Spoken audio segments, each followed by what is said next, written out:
Isang makina na pwede na sanang ilagay sa big bike chassis pero dito inilagay ni Suzuki sa underbone. At ito ang Raider 150 carburetor.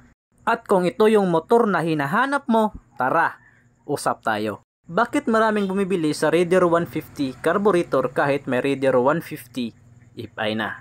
Ang sagot dyan, simple lang, design, speed, and price. Kahit sabihin ng iba, bakit ka pa nag-carb? May FI naman. Pero siyempre, iba pa rin yung dating kapag naka-carburetor eh. Iba pa rin dating kapag nakaangkas ka dito sa Raider 150. Iba pa rin ang dating kapag ito yung gamit mo. Itong Raider 150 na carburetor. Para nakaangkas ka sa legendary na 150cc na underbone ni Suzuki. Walang iba kundi itong Raider 150 carburetor. At ito yung mga engine specification kung bakit ito tinawag na The Legend. Equip ito ng 150cc 4-stroke oil-cooled 4-valve double overhead cam single cylinder. May bore na 62mm at stroke na 48.8mm. Ang kanyang compression ratio is 10.2:1. Carburetor syempre. Meron siyang starting system na electric and kickstart 6-speed manual transmission na may bigat na 107 kg at ang kanyang fuel tank capacity is 4.2 liters. Ang seat height ng Raider 150 carburetor is 764mm at ang ground clearance nito is 140mm. So very light and thin yung kanyang body design, yung kanyang chassis. Pero yung kanyang makina is powerful engine. Ito yung dahilan kung bakit nakuha ng motor na to ang bansag na Raider 150, the legendary underbone. At sa usapang price naman, so sadto sila nga itong Raider 150 carburetor ay nagmahal na. Ngayon, ang price niya ngayon kapag bibili ka nito sa Motor Trade is 192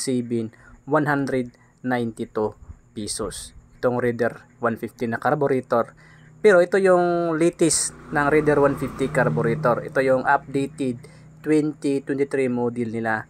Yung design nito is the same pa rin, pero yung graphics and then yung decals ay nagbago na. Pati na yung color combination nito.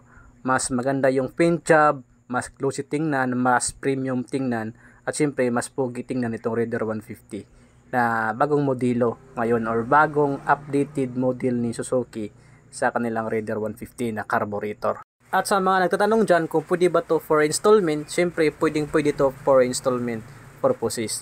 Itong Raider 150 carburetor ay merong down payment na 8,600 at meron siyang monthly installment na 4,857. So, ang requirements nito is to buy to picture, valid ID, and proof of income. So, kung meron ka ng ganyang klaseng requirements, pwede ka nang mag-avail ng Raider 150. So, available ka pala to dito sa Motor Trade Bantayan Island or any branches Motor Trade nationwide na malapit sa inyo. Kung taga dito ka sa Bantayan Island at kung naghahanap ka ng ganitong klaseng motor, pumunta ka na sa Motor Trade Bantayan Island at kunin mo tong Raider 150 carburetor.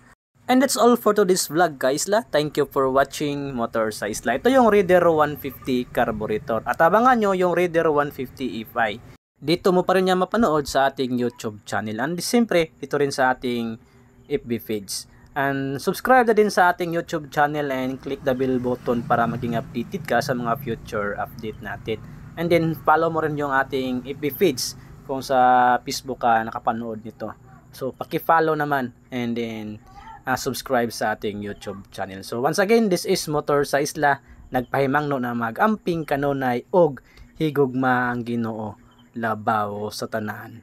Ride safe always. Peace. Bye-bye.